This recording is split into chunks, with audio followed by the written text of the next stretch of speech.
سیدہ نے انتخاب کیا دربار کا،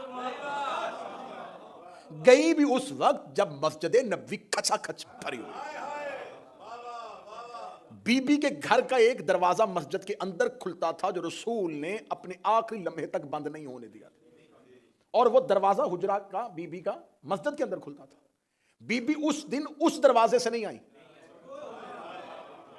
اپنے گھر سے باہر والی گلی والے دروازے سے گئی ہیں، اوپر سے ہو کے مسجد کے مرکزی دروازے سے آئی۔ اگر بی بی ادھر سے آ جاتی، آج مورخ کہہ دیتا نہیں اسپیشل اس کام کے لیے نہیں آئی تھی، وہ تو حجرے کا دروازہ کھلتا تھا اور بی بی مسجد میں آتی تھی، تشریف لے جاتی تھی۔ بی بی اس دن اس دروازے سے آئی۔ اس دن ام ایمن کہتی ہے کہ جب زہرا جو کبھی گھر سے نہیں نکلی، جب جا رہی تھی تو بی بی اپنا مکنا اوڑھ رہی تھی، اور چادر اوڑھتے ہوئے بی بی آہستہ آہستہ کہہ رہی تھی ہوشیار ہو جا، اب تیرے مقابلے میں فاطمہ آ رہے۔ ام ایمن کہتی ہے کہ اس دن زہرا کے چلنے کا انداز مصطفیٰ والا، سیدہ کی چلنے میں ہیبت تھی۔ یوں شہزادی مرکزی دروازے سے دربار کے اندر داخل ہوئی۔ جو ہی دربار کے اندر داخل ہوئی تو اب یہ حاکم کے لیے چونکا دینے والی چیز تھی، سوچ بھی نہیں سکتے تھے کہ ایسا ری ایکشن آ جائے گا۔ یہ کیا ہوا؟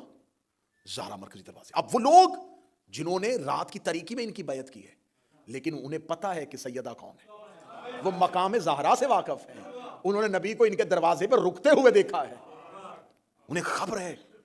اب وہ خوف زدہ ہو گئے، چپ ہے، خاموش ہے سارے، اور سیدہ ام ایمن کے کاندھے پہ ہاتھ رکھے ہوئے دربار کے مرکزی دروازے سے اندر آئی۔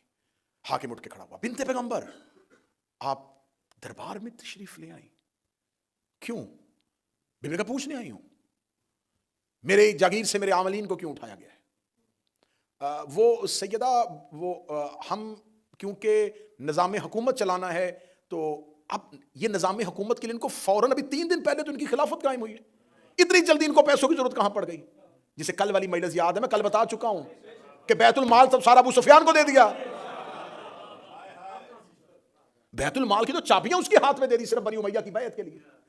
اب یہ گورنمنٹ کیسے چلائیں؟ فوجیوں کو پتا چل گیا اس مہینے تنخواہ نہیں ملنی، کون کام کرے گا؟ قبائل کو پتا چل گیا کسی نے وظیفہ نہیں ہے کیونکہ بیت المال خالی ہے، پیسے کوئی نہیں ہے، وظیفے کوئی نہیں آنے، بغاوت ہو جائے گی۔ تو اس وقتی کشمکش کو فوراً کرتے ہوئے سیدہ کی جاگیر پہ قبضہ کر لیا گیا۔